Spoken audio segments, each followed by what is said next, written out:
la Cinémathèque et bienvenue bien évidemment dans cette salle Henri Langlois et dans le cadre de la rétrospective des films montés par Yann Dedé, hommage à un monteur. Alors c'est certes pas une intégrale, mais c'est une rétrospective qui va durer jusqu'au 19 mai. Ça n'est pas une intégrale parce que Yann Dedé a monté plus d'une centaine de films et qu'avec son aide et en fonction de ses choix, nous avons fait évidemment une sélection. Mais cette séance nous importait à plus d'un titre, d'abord pour le film lui-même, le film de François Truffaut, qui sort en 1971 et qui a été pour Truffaut un film, on y reviendra peut-être cette fois-ci ou d'autres fois, un film absolument crucial, vital, essentiel. Et puis c'est un film important pour Yann Dedé, parce que je vous disais, il a réalisé une centaine de films à l'heure d'aujourd'hui, mais celui-ci était son premier en tant que chef monteur. C'est par là qu'il a commencé véritablement, et on peut dire qu'il ne s'est pas arrêté. Et puis c'est une séance à laquelle on tenait particulièrement parce que nous avons invité l'une des deux Anglaises. Nous avons invité Kika Markham, qui joue Anne, la brune, dans Les Deux Anglaises. Elle est venue spécialement d'Angleterre, donc je vous demande évidemment d'accueillir très chaleureusement Yann Dedé et Kika Markham.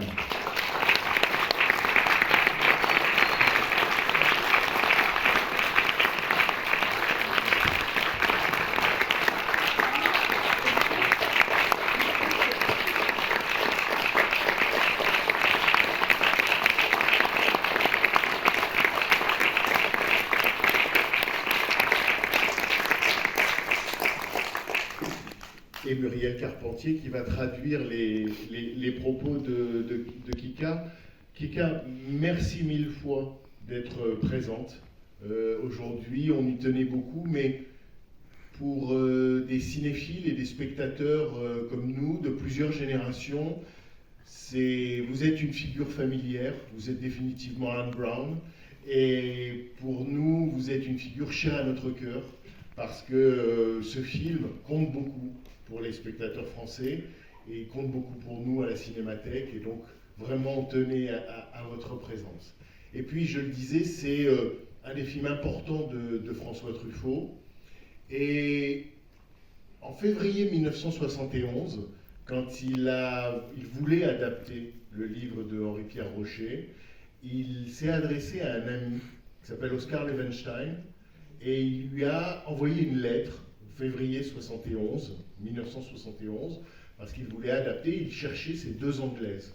Il lui écrit ceci à propos des actrices qu'il doit trouver. Elles doivent avoir entre 18 et 24 ans, ne pas être trop grandes en face de Jean-Pierre Léaud, et parler français le mieux possible.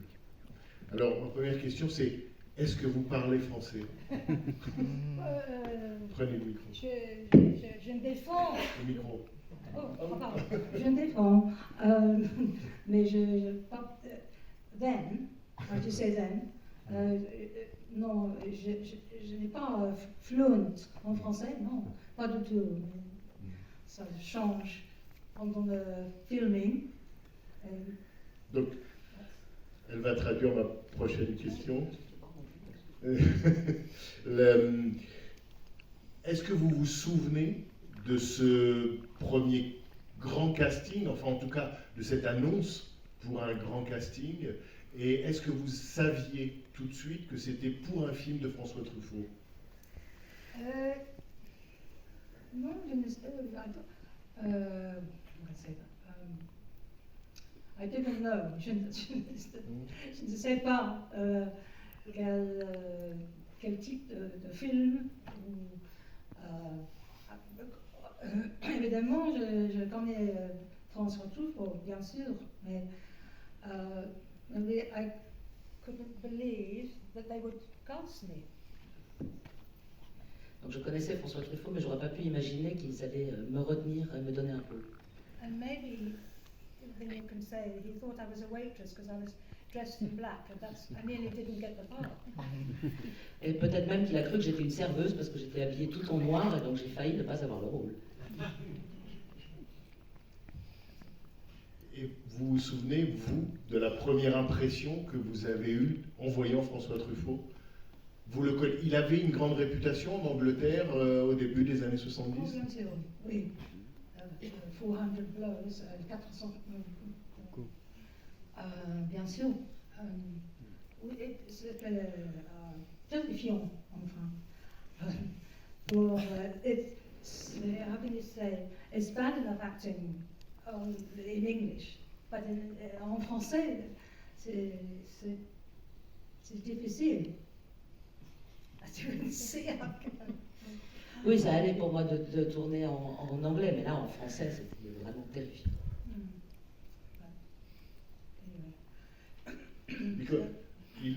Lorsque vous l'avez rencontré, il vous a fait demander, enfin, il a retenu votre candidature et celle de Stacey Tendeter pour jouer votre sœur, mais il vous a demandé de lire le roman, de lire le scénario, et c'était en français? No, he didn't ask me that. Il n'a pas demandé. Non, pas du tout. And I think, wait, you said about the waitress, didn't you? Yeah. Mm-hmm. Yeah. No. So what when you met him, did he ask you to read the novel, or did he just give you the screenplay? How did it work? No, I don't think we. No, I don't think we read the screenplay. No, I don't think so. Non, je pense que je n'ai même pas eu à lire le scénario. No, but we understood the story. C'est une histoire pleine de tristesse, mais en même temps, c'est plein de joie aussi. C'est incroyable l'histoire, enfin. Yeah. There was people, we were très, non, un peu tristes et shy, timide. And there was an atmosphere que c'était très sérieuse comme idée, mais après 2 semaines, nous sommes une grande famille, c'était merveilleux. Oh, tout le crew sont si gentils. C'est un très, what you can say, happy time. C'est un moment très heureux. Yeah, happy journey, really. Un voyage très heureux. I'm sorry.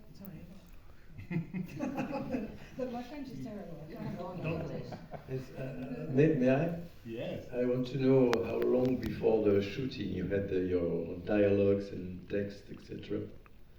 How long before the shooting did you have the text, the dialogues? Combien de temps avant le tournage avez-vous eu votre texte et vos dialogues? I think there was une screen test, but not really any, pas de répétition ou quelque chose comme ça. No. It was like, getting used to a new family. And everybody, tout le monde. So you learned your text sequence by sequence, or how did you do? It was hard, avec beaucoup de répétitions. Yeah, it was hard. Dur.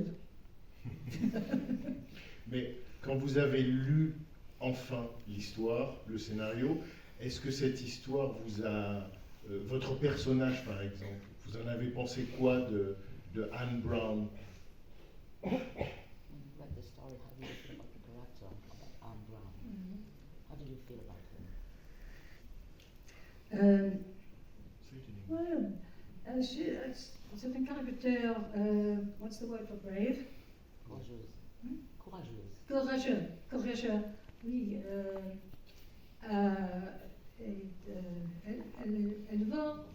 Elle va vivre, elle va expérimenter, mais peut-être, I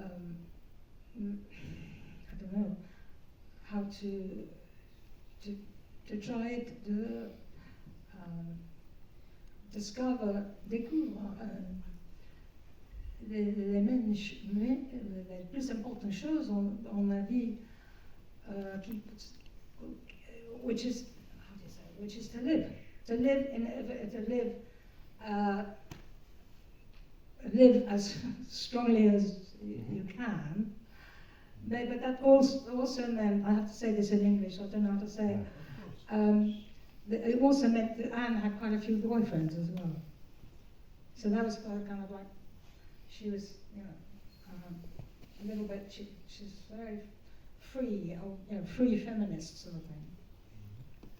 So, and then the sister wasn't very happy about that.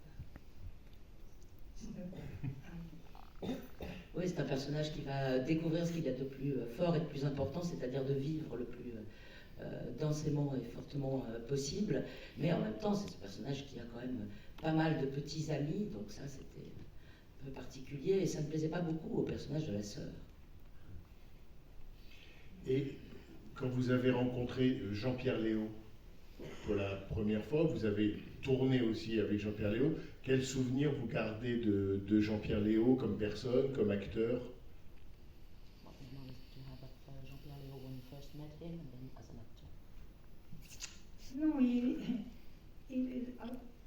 il était très gentil, elle était un peu timide, quite sort of, un peu, how to say depressed? Go on in English, describe. Well, il était un peu mélancolique. Tout le monde began le premier jour du film. Everybody was a little bit sort of like triste. Also because François had been triste himself, and so we all felt, are we all? How do you say? Can we all get on like a family? And then everybody, toute la troupe commençait d'être very, very affectionate and lovely. And, we had I think au début, François remarquait que I was drinking trop de vin rouge. But that's because we weren't, how do you say this? We weren't used to having lunch as before the film, and everybody had wine. And that's not that doesn't happen in Angleterre. So, anyway, so I thought I should drink wine because everybody was drinking wine. Donc au tout début, Jean-Pierre Léaud était timide, mais aussi un peu triste, comme d'ailleurs l'était François pendant cette période-là. Donc au début, c'était pas très simple. Et petit à petit, on est devenus tous vraiment une famille. On est devenus tous très proches en quelques temps. Et par exemple, au début aussi, peut-être j'avais bu un peu trop de vin rouge, comme me l'a fait remarquer Truffaut. Mais bon, c'était cette habitude française de faire des déjeuners avec du vin. Donc je me suis dit, tout le monde boit. Moi aussi, je dois boire un peu. Et ce qui est très vrai, c'est que Truffaut aimait beaucoup les tournages dans les lieux clos, dans les îles, parce qu'il avait le sentiment que comme ça, au moins, le film ne s'arrêtait jamais, que les gens ne rentraient pas chez eux, et qu'ils allaient continuer le film dans la soirée, dans la journée, et en quelque sorte, il les tenait effectivement autour de lui et autour du film. La pratique de Truffaut sur le tournage, c'était aussi, certes, il y avait un scénario, mais il lui arrivait de réécrire des scènes du jour pour le lendemain. Vous vous souvenez d'avoir dû apprendre votre texte la veille ou le matin pour le jour même? No, I do the day before and the night before always, and go over again. It's got quite hard.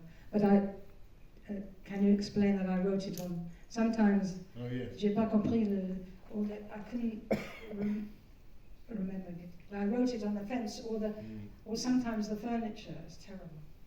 I wrote the French words on the furniture, but nobody saw. Oui, c'est vrai, mais quelquefois je ne pouvais pas me souvenir des dialogues et du coup je les écrivais parfois sur un morceau de papier, sur les meubles aussi, et du coup à la fin tout était vraiment complètement abîmé parce que j'avais écrit des phrases en français partout pour les retenir pendant la prise.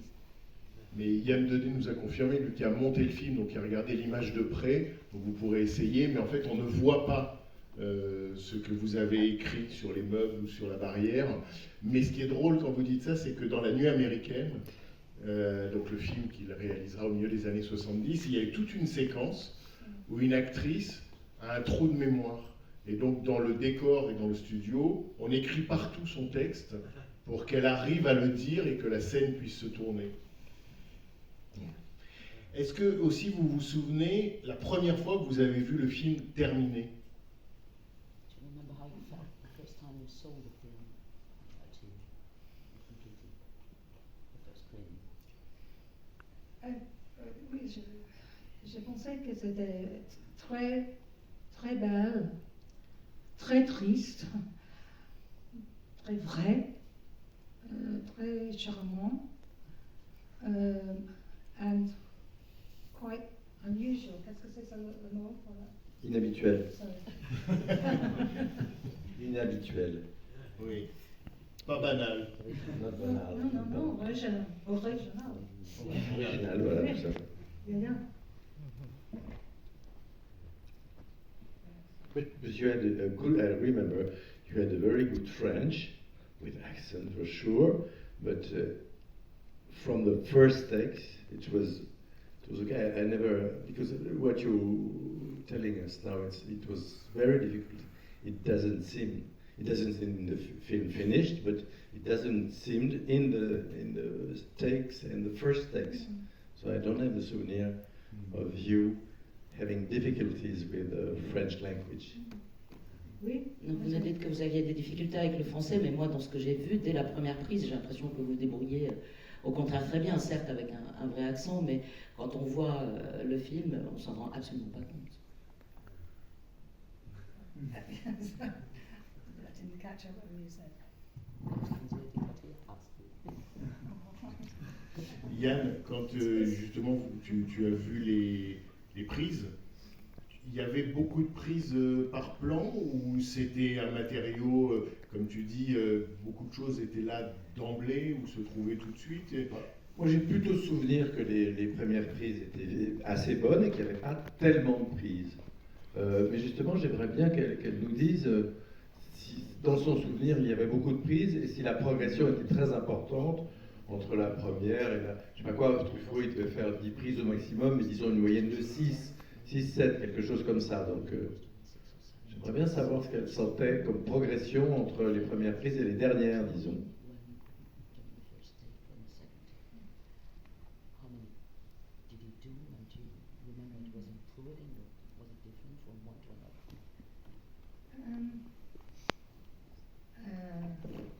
It was probably different from one to another. I think so. Yeah. And sometimes there were many takes. But sometimes it was just like, oh, that's enough. Stop. That's okay. So it changed. It was never the same. And when quand je suis I was very frightened. Qu'est-ce que c'est ça? J'avais très peur. Très nerveuse. Et en le premier jour de shooting, I thought, est-ce que je peux faire ça en français, ligne? Tu fais ça, non, il n'y a pas de dialogue aujourd'hui. Vous êtes sur la plage avec Jean-Pierre, painting, no, pas de mots, rien. Je suis very relieved. Yeah. J'étais soulagée. Yeah. Mais oui, il y avait plusieurs prises en général, et effectivement ça changeait de l'une à l'autre, mais parfois non, il en faisait qu'une, il disait non ça va, c'est bon, tout est là. Et Yann, je disais aussi que c'était pas ton premier travail avec François Truffaut, puisque tu avais été assistant sur monteur, sur Domicile conjugal, sur L'Enfant sauvage, mais celui-ci, c'était en quelque sorte un monté en grade, et la première fois qu'il te confiait le montage du film. D'abord, pourquoi cette confiance? Est-ce que finalement tu avais fait tes preuves et il considérait que c'était le moment de te lancer? Et quel souvenir, toi, tu gardes de ce premier montage ou des sentiments qui pouvaient te traverser du fait de la responsabilité qui devenait la tienne sur ce film-là? Alors c'est venu, je me suis rappelé d'un truc tout à l'heure, je disais comment c'est venu, tout d'un coup il m'a fait demander comme chef monteur, parce que j'avais refusé à la question d'avant d'être encore une fois assistant d'Agnès Guillemot. Donc là, il m'a bombardé chef monteur. Et je me rappelle quand même d'une chose qui avait dû l'aiguiller.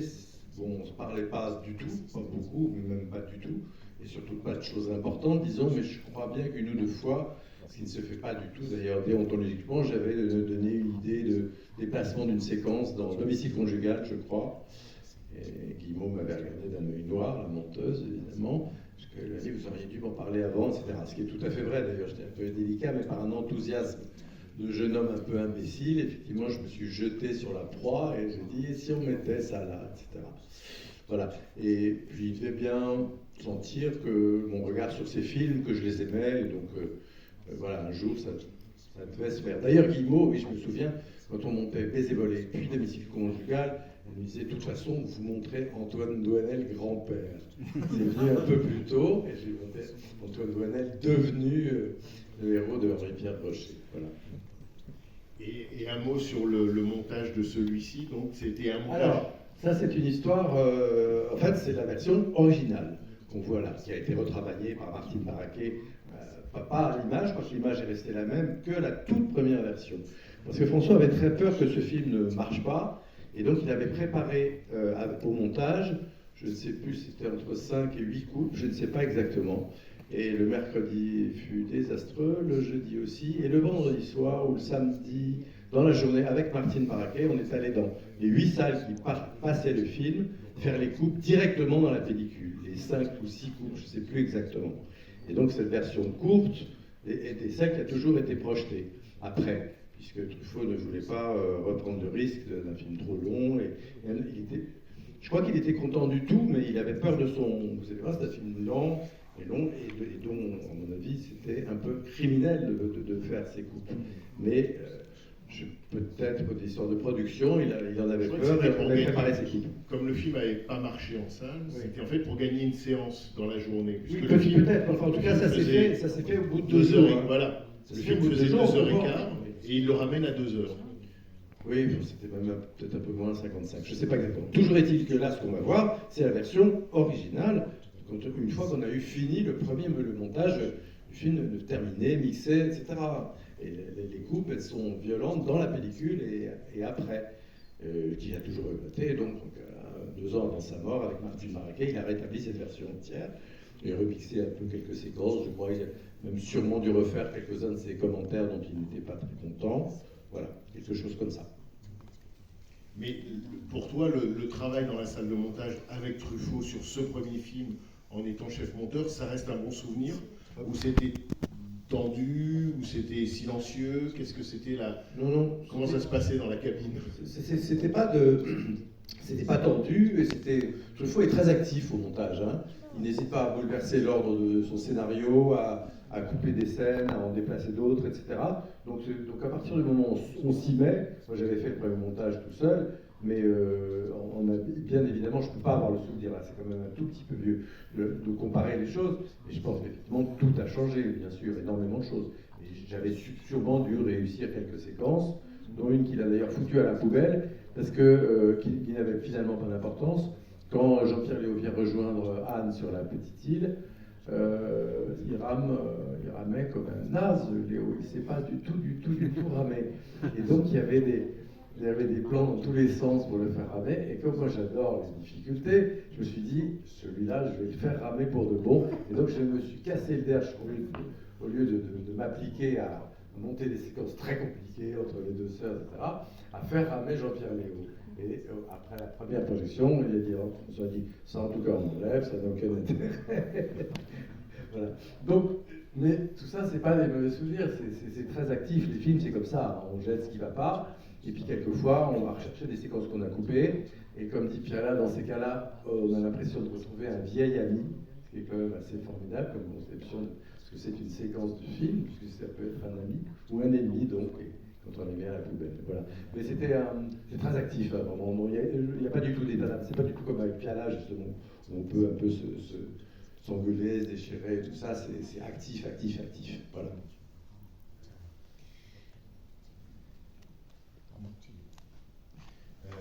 Kika, vous allez revoir le film avec nous. Est-ce que vous voulez dire un dernier mot? Vous voulez dire un mot à la salle? Vous voulez lancer la projection? Merci. Merci. Parce que, you got to help me. No, it was Yann. Aide-moi. Moi? Merci de venir, de voir cette film. Parce que c'est très émouvant, c'est triste, c'est en même temps, it's happy. It's happy. It's trying to, life, continue, la vie continue. So, alors, merci beaucoup for your presence here. Thank you.